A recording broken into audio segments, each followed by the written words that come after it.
तेजस्वी यादव जी ने ठाना है जातीय जनगणना सरकार को कराना है, चाहे नहीं तो सरकार को जाना है। क्या माहौल खराब होगा? तो बीजेपी के लोग क्यों गए थे प्रधानमंत्री से मिलने के लिए? अपने प्रतिनिधिमंडल को क्यों भेजा था? जनक राम जी को, मंत्री जी को? पेट में कुछ है, मुंह में कुछ है। ये जो दोहरी नीति है, ये सब अब चलने वाला नहीं है।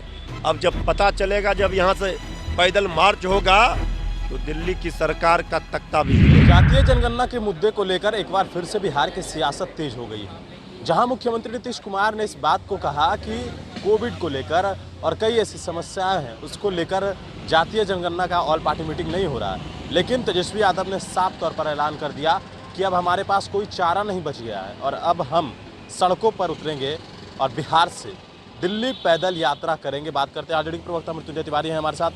क्या दिल्ली तक पैदल जाने की बात कर रहे हैं तेजस्वी यादव? ये नेता प्रतिपक्ष श्री तेजस्वी यादव जी ने सीधा ऐलान कर दिया है, अब याचना नहीं रन होगा और जातीय जनगणना पर सड़कों पर भीषण संग्राम होगा।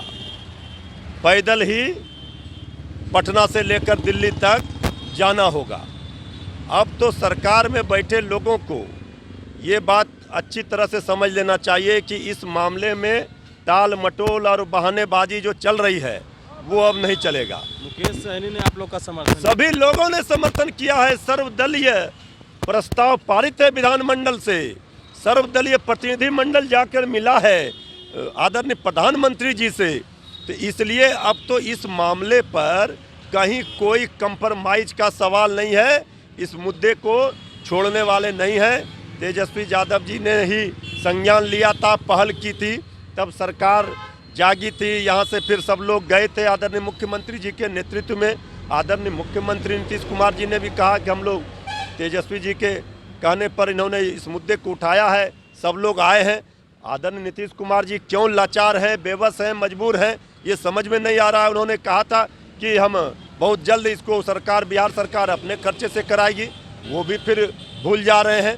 तो इसलिए अब दायां बायां सरकार ना देखे, सीधे सीधे जातीय जनगणना कब से कराएगी ये बताए, नहीं तो बिहार पूरा उठकर पटना से दिल्ली तक जाएगा पैदल अपना वाजिब हक और हकूक लेने के लिए। नहीं, सवाल यह है कि मुकेश सहनी ने कहा है कि जब तेजस्वी यादव दिल्ली जाएंगे तो वो भी जाएंगे। भाई हम तो कह रहे हैं कि ये सब लोगों का, मुकेश सहनी जी भी गए थे कि नहीं आदरणीय प्रधानमंत्री जी से जो प्रतिनिधिमंडल गया था, ये तो सर्वदल, अभी तो हम कहते हैं कि विशेष सत्र विधानमंडल का बुलाना चाहिए, सभी दलों के माननीय विधायकों की राय ले ले, पता चल जाएगा आखिर क्यों बीजेपी इसे टालना चाहती है।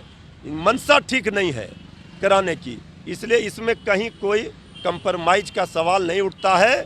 अब जो है तेजस्वी यादव जी ने ठाना है जातीय जनगणना सरकार को कराना है, चाहे नहीं तो सरकार को जाना है। नहीं, सवाल यह है, बीजेपी कह रही है कि इससे माहौल खराब होगा। अरे बीजेपी जो माहौल खराब कर रही है, तो बीजेपी को तो हर चीज़ में माहौल खराब दिख रही है। क्या माहौल खराब होगा? तो बीजेपी के लोग क्यों गए थे प्रधानमंत्री से मिलने के लिए? अपने प्रतिनिधिमंडल को क्यों भेजा था? जनक राम जी को, मंत्री जी को? क्यों बीजेपी ने यहाँ पर प्रस्ताव, सर्वदलीय प्रस्ताव पारित किया था? देखिए, बीजेपी कुछ कहती कुछ है, करती कुछ है, पेट में कुछ है, मुंह में कुछ है। ये जो दोहरी नीति है, ये सब अब चलने वाला नहीं है। अब जब पता चलेगा, जब यहाँ से पैदल मार्च होगा तो दिल्ली की सरकार का तख्ता भी हिलेगा। अच्छा, ये बताइए कि सुशील मोदी अब भूमिहारों को हिसाब दे रहे हैं, भूमिहारों को बता रहे हैं कि उनके लिए क्या काम किया गया। आदरणीय सुशील मोदी जी डर गए हैं, बीजेपी पूरी तरह से डरी हुई है। उनको तो ये बताना पड़ रहा है अब कि हमने क्या क्या किया। कल तो हम लोगों ने भी जवाब दे दिया कि जिस वोट बैंक को, जिस जात को बंधुआ मजदूर बीजेपी समझती थी, भूमिहार ब्राह्मण को, अब वो 17 वर्षों का जब हिसाब मांग रहे हैं तो कोई देने के लिए तैयार नहीं है। अब से हाशिए पर है ये जात, तो अब धर्म के आधार पर, जात पात के नाम पर नहीं, मुद्दे की बात पर, काम की बात पर वोट मांगना पड़ेगा सबको। ये तेजस्वी यादव जी का मॉडल कहता है कि अब अगर नौकरी मिलेगी, अगर महंगाई कम होगी, भ्रष्टाचार कम होगा, अपराध कम होगा, तो भला किस जात को फायदा नहीं होगा? सब जात, सब धर्म, सबका जो वाजिब हक है मिलेगा। लेकिन बीजेपी ने तो खून चूस लिया, जिसका दिया कुछ नहीं और ठेकेदार बने हुए हैं।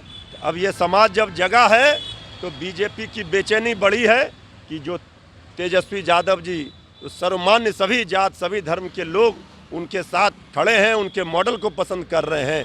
तो आदरणीय सुशील मोदी जी को अब उतरकर सफाई देनी पड़ रही है कि क्या किया क्या नहीं किया। सीधे तौर पर जो समाज वो वंचित उपेक्षित बीजेपी ने किया है, अब वो बदला लेने के लिए तैयार है। वो चाहा तो झांकी है, आने वाला चुनाव असली फिल्म अभी बाकी है। चलिए, वो शाह तो शाकी है, आने वाला पूरा चुनाव फिल्म है जो बाकी है। देखना है कि आखिरकार तेजस्वी यादव का ये V/M समीकरण कितना कारगर होगा, ये तो आने वाले वक्त में ही पता चलेगा। बनिस्पुर नेशन के साथ नमस्कार।